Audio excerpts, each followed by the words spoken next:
Hello, I'm Craig Constantine. And I'm Michelle Muri. Who the fuck are you? So we had this discussion beforehand about. I said, like, what's the craziest podcast? Like, I fish, before. If you've been on the show, you know how this works. But I tend to I call it like conversational jujitsu. We'd like figure out what are we talking about? What kind of show is this going to be? And we were all over the map. And Yeah.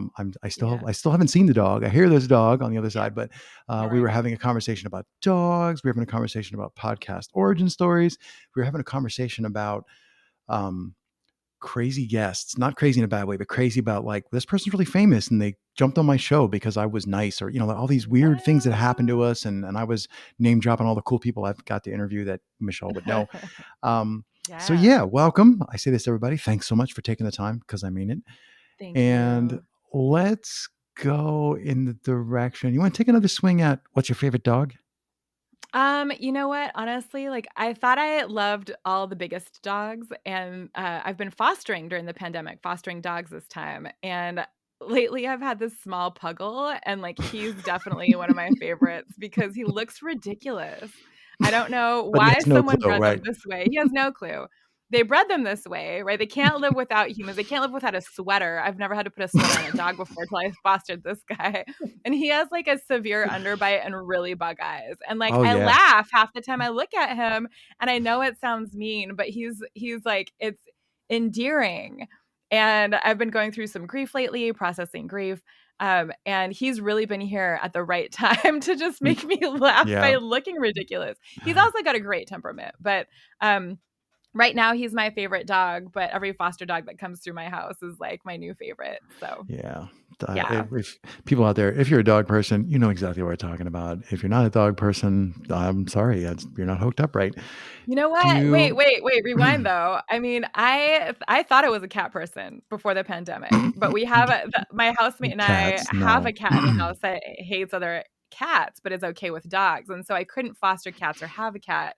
And that's how I ended up fostering dogs. I'd never even had one before. Mm. So yeah, Yes, I didn't think some I was a people have dog bad person. experiences with dogs too. Like if the first Yeah, dog you ever meet bites you in the face, like you're off on the wrong foot. So that's understandable. Podcasting, right. right? Let's talk about something related to podcasting. Have you ever had a Sure. dog on your podcast? No. Have you? I'm gonna pretty much guess that when you do your podcast show, it's pretty much the same Michelle, right? So do you find that you dial it back? I was because you just inhaled like you were gonna butt Yeah. me. So I wasn't gonna yeah bite you. It was like like, ooh, that's a good question. because what I'm wondering is, so Ethical Rainmaker, you're talking about, or your show is about, uh, fundraising for nonprofit organizations. Sorry, I dozed off. It's a And very I'm, niche topic, okay? well, that we all know as podcasters that could really go well. And It I'm does. wondering, do you find that your, I'm not blowing smoke, but your effervescent, bubbly, energetic personality, does that play to your benefit for you? And you have a co-host, right? No, it's No. just me. Why? Me and Okay. me interviewing guests, yeah. Okay. Do you find that? I mean, I know that energy plays to one's benefit with Yes. most other human beings. So they can work really well on the show. But how does that play, like that energy level that you bring to the show? How does that play with the people who listen? If you have any Um, idea. I don't know how it does. What I can tell you is that, yes, like whenever I mean, you also have an effervescent personality, right? And so we know that it's easier for folks to open up to us. It's easier to connect with folks when you're just like made like this, right? But one of the things that I didn't expect, some of the feedback I didn't expect to receive, was that people will tell me that my voice is really, really relaxing. And so I'm used to folks saying, "Oh, you bring the energy, you bring the bubbles, and like the excitement or whatever." And in an interview, I'm doing a lot of listening and only some interjection. Hmm. But what I've heard from listeners is that I have a relaxing voice, and that I didn't know. In fact, I've been thinking about incentivizing Patreon by getting to a certain number of donors and then just doing like one of those sleep podcasts where you just like Oh, that's a zen brilliant out idea. so right, because I'm getting this feedback. And you know what I listen to? I listen to Headspace and any of those like meditation podcasts that are Yeah. meant for What's sleep that one? meditation. Sleep with Me is another one. Yeah. Oh, yeah, right, right. So that's in the future in a future visioning session. But yeah, relaxing apparently. I always say when I get my third clone out of the vat, I'll work on that project because Ooh, this one and the that other he's clone and cooking the 'em second up. clone, we're all too busy.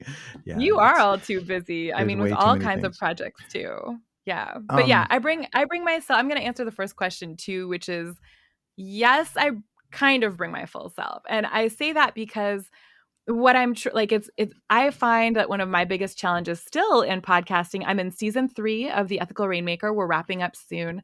Um how many episodes do you yeah, have what's out? up? I think I'll have something like 27 That's maybe awesome. by the time. So one of my Yeah. favorite sticks in this show is I know how lonesome, how much it sucks to be a podcaster. So I like to take every possible opportunity to tell people that's awesome when they tell me how many episodes they have, Thank because any number you. greater than 7 is, like on the It's other side of the amazing, average. So congratulations on right? getting that far.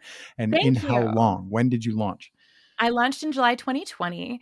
A little background. So I am the All right, that's over a co-chair year. and a I thought it was about. right. I'm like, what year is it? It's 22. This is the beginning of it. We are recording this in January I have 2022, a the Post-it end of note on my January. computer. See this Oh, note? I have a I Post-it note that see that. He's says, literally know what holding up a year it Post-it that is. says 2022. 22. So in spring 2020, I took the Akimbo podcasting class. That's where you and I met, Hmm. along with other amazing people: Jay Gendron, Don Repola, Nadine Kelly, Steve. Oh my gosh, I almost said Steve Kelly. I've just forgotten Steve's last name. I'm sorry, Steve. Heatherington. Heatherington, whose My podcast I brain have went, I listened don't know to. what Nadine's husband's name is. We're dropping all these people's names. They're all like, stop talking about us. But I Jay know. was on the show too. Oh, he was? Anyway, I yeah, love yeah. that. Anyway, Well, Steve you were Hetherington, I saying listen to his podcast to relax, honestly. Like, I he's love got a his relaxing podcast. voice. Yes, Right. exactly. Yeah. The Alpaca Tribe. So, and he's got a relaxing stories. Like, I love it. I can't wait to visit someday. So yes, anyway, I met all these wonderful people, including you, and really, worked on the concept for this podcast. And when I was about ready to launch it was also the same time that as a co-chair of this group called Community Centric Fundraising, which by the way, like we were building a content hub, which is very active now, called communitycentricfundraising.org. Yeah, didn't it like, and somebody said, hey, we should make a podcast. And didn't you go like, I'm already doing that? Is that, I Yeah. seem to remember serendipity in the middle of that story. I think that's right. That's exactly right. That's totally what was happening. You remember that from the real time. Exactly. So Yeah. good job. Yeah, great memory. A couple years back now. And so what I was launching this content hub that centers the voices of people of color in the nonprofit industry and really talks about the ways in which nonprofits and foundations are really complicit in upholding white supremacy and how nonprofits and foundations have racist roots. We like to think of those entities and these occupations in the sector as being really, giving and generous and loving and nurturing. But really, the roots of it were not built in that, even though many of us that work in these sectors, of course, are Right. loving and generous and nurturing, but we're also complicit in upholding terrible practices. So I wanted to make a podcast about where we should step into our power or change things, or where we should step out of the way, what we should be doing differently. And it's been an incredible experience. So yeah, I launched in July 2020. It took a lot to get there to launch it. And I mean, Yep. it did. But here's something that I never talk about. And because it's embarrassing, because it's a little bit foolish. But in order to get it to the final stage, I was working on it, but I was also working on this really big other project, right? And I didn't have much money coming in. I'm a nonprofit fundraising consultant. My plate is completely full now, don't worry. But it was at this moment where my biggest client and I had completed work together, and I only had one client at that moment that was barely paying Hmm. the bills. So in order to get the podcast over the finish line, I was like, shit, I need help. And I need it right now. And I can't wait. And it needs to launch at the same time that this content hub launches. So Right. I actually gave up my health insurance, and Mm. which is Living on the edge. yes, I would never do that again. And at the same time, I gave up my health insurance so that I could hire an audio producer who saw how important this could be to the sector. Force multiplier, right? Yes, and it was worth it. I can say that because I didn't get injured in the time that I didn't have health insurance, or come down with any major Yikes. illness that would have been terrifying. Yeah, exactly. Yikes. But I made that sacrifice, and then what's happened since then is it's blown up in our little sector. So it's a super niche podcast. Some of the episodes are about fundraising. A lot of them are about things like, my most popular episode to date was from season 1, and it's with this woman named Fleur Larson, and we did an episode called "White Women as Gatekeepers," and she's a white woman who does diversity, equity, and inclusion work, and is talking about the ways in which white women, who make up 80% of the nonprofit sector, can be complicit by not even meaning to. It can do a lot of gatekeeping and like how not to, et cetera. So we have episodes like that. And it's amazing how it's taken off. I think by the end of this week, and again, we're at the end of January 2022, I think I'll have 50,000 downloads, and that blows my mind. Nice. Yeah. Nice. It is always amazing when you look back and you're like, if I had tried to plan that, there's no way that would ever work. And there's magic in the alignment of like guests. The strangest things happen. People don't show up, or people, show up at the wrong time. Like, there's all sorts of crazy stuff. But there's that, like, all adds magic to, that. I don't know what the story is behind that particular recording that you did, but it may be a combination of things. Like, it was just the perfect day for her to be talking about that material, and and all this stuff comes together, and there's just like special pixie dust woven into the audio file, and people pick up on that, and that makes them share it, and then they share it to their friends, and then also this other thing happened at the same time that launched this whole platform. And I know I can get lost, and I think I see this happen a lot. People get lost, like, trying to get your podcast to end. It's so important to visualize what done is. Like, okay, the definition of done is going to be this. And then we also try to imagine, well, I'm going to throw a launch party for all 0 people who know it exists. And then I'm also going to like, all this stuff. And really it's like, just publish the thing and take the high road, with everything that you're doing, and it either works or it doesn't. And when it really takes off, it's like, wow, all right, I'm glad I didn't spend more time on that, or I'm glad I didn't get lost and sit on it for 6 months, in a festering pile of uncertainty or something. So, well, I'm glad I took the Akimbo podcasting course, because I knew that I wanted to do podcasts, but never would have and I knew that I could figure it out on my own. But the truth be told, now that I know what goes into it, it was never going to make it to this level. Right.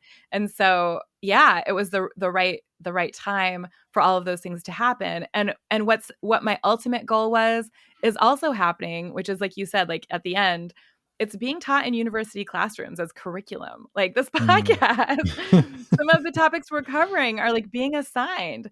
When I've done some fundraising, again, I'm a professional fundraising consultant. My collective is called Freedom Conspiracy. That's the work that I do. And again, the podcast is called the Ethical Rainmaker. But when I'm working with Freedom Conspiracy, and we're talking to organizations for new business, a lot of new business is coming through because people listen to the podcast or heard about the podcast or just know and have heard my voice. Same with when I'm fundraising for the community-centric fundraising platform. Some of the CEOs and other folks at major foundations, when they are meeting with us, also suddenly have listened to the podcast as well. So I'm just getting so much traction in a way that I wanted. And I'm not saying like for my ego or like for my platform as a worker. I'm just saying the topics that I wanted to cover and the topics that I chose are being listened to. And that's the best part. I love it. It resonates. When you were mentioning people hearing you and then you meet them in person, I don't know that I really made that connection before, because everything that I'm doing, I don't normally ever do anything else with the people that I talk to in any of my shows. Or, I mean, that might not be entirely true. So I've done a significant amount of like what they call work for hire, where I did the work. It's my voice, but they told me this is what we want you to get from these people presenting at this event. And then at the end of the event, we physically just handed the audio files over to the entity and they made podcasts out of them. That's because you're so awesome, Craig. Honestly, that's a badass job. That sounds like a lot of fun. I didn't get paid a lot of fun. I didn't get paid a lot. So mostly I did it for fun because I like the topic and the people. But I'm thinking those people I have subsequently met some of the people who were on in those episodes, which derailed my train of thought about me saying I don't normally ever encounter the people like the. I'm also thinking probably coming to Seattle in September, but that's a whole nother story. I don't normally Come. meet the people that I talk to on podcasts, but it Ah, occurs to me that if I don't know whoever listens, but if people are listening, if you are using your show and you're talking about something that you also do in person, that yeah. could really be powerful to have that person walk in the room and there's this cacophony of people at the and then they say hello to you and the recognition circuits light up in our brains, the mirror neurons, right? You go like, Yeah. I know that voice. And it's only ever happened to me like 3 times where somebody who heard me on the show, Mhm. I was at a party one time in the before times, and I I know, happened I to be miss those standing before times. I happened to be standing near the door, and Okay. somebody walked in, and it was a Friendsgiving. So there's people everywhere and people eating, and it's chaos and disorder. It was awesome. And this Yeah. person walked in, and I simply said hello, but I said hello, like which is kind of like how I say it in the podcast. And they looked at me and went, "Oh my god!" Like that, like they instantly recognized who I was. So it occurs Amazing. to me that you're really onto something there. I don't know whether you realize it or not. That Yeah. using the podcast as a vehicle Yeah. to present or to bring yourself to that person before you ever chance to meet them is like really powerful. So maybe we should all be thinking about that more as podcasters. Like, how can For I use sure. this as a calling card? Is kind of cheesy, but how can I use this No. as an introduction piece? Right. Well, my friend Vule, who lives in Seattle, also writes a very popular blog called Nonprofit AF. He's got a huge following, probably the biggest in the industry, or the sector rather. And I happen to have known him before he wrote the blog. Before any of that, we both did immigrant rights work, and that's how we met. And so when we started meeting and getting to know each other, he every about twice a year would be like, Michelle, you have a lot to say and a lot to like that you want to explore. You should make a blog. Like you really need to. So a couple of times every year, he'd be like, get your voice out there, get your voice out there. We need more women of color talking about what they Yeah, think, but when you know? when you write, it's not. I'm thinking like I spend a lot of time writing. When Yes. you can't hear, like you get it, but Yes. they can't hear me, so they don't actually know my voice. We talk about the writer's voice, but like podcasting is literally our voice.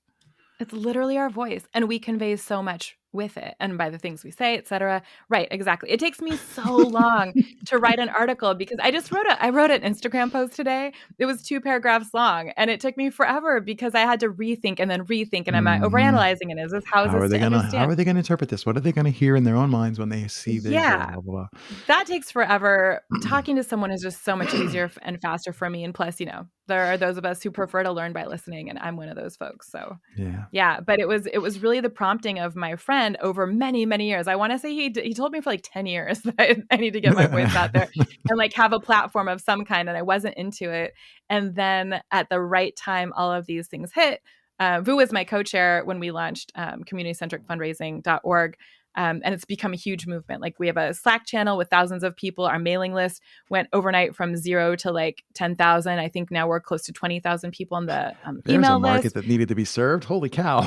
Exactly. There are groups meeting in 86 different cities that we know of, and many more that we don't know about, that are talking about how do we change the way that we do things, and all of that is a result of this content hub being built, and the story of that's well documented in other pieces and other podcasts and stuff. But all of this was like at the right moment, and yeah, and it's made a huge difference for me Huh. as well. Yeah, it's been incredible. Way to go. I want to say like, well, I'm so sorry your podcast was a total flop and nothing worked out, but at least you have health insurance now. I have health insurance.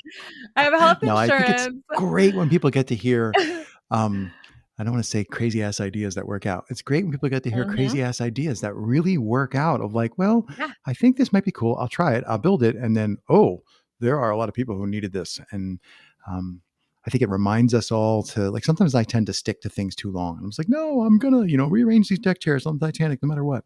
And I think Yes. it's good to take a swing, and then sometimes you hit a home run. So Yeah. mad props. Thank you. It Yeah. was really exciting. Thanks for being one of our coaches, one of my coaches through the whole process. I remember you and I I keep trying to meeting. push back on that. I'm not really a coach. I'm remarkable, but okay, I'm a coach. Okay. I've had Okay. people push back. Everybody pushes I back. Greg, forgot you're a about coach. that.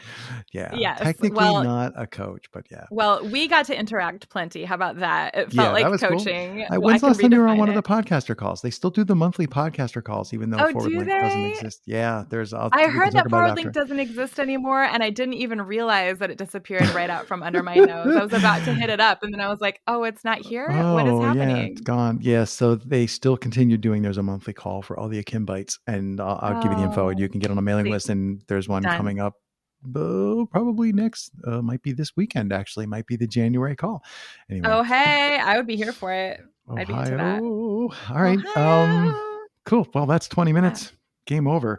Game over. Michelle, it was Thank super you so fun, much. super terrific. A little disappointed. I have not yet seen the doll, but maybe it's because he's so low to the floor. We'll let it go. Yes. So it was a pleasure to get a chance to talk to you in this particular format for a change instead of the Hollywood Yeah. Square style. So thanks for making the Right. time. Hey, thanks for interviewing me. I really appreciate being on this little show. And I thank you for everything that you have done to help uplift other podcasters and me personally.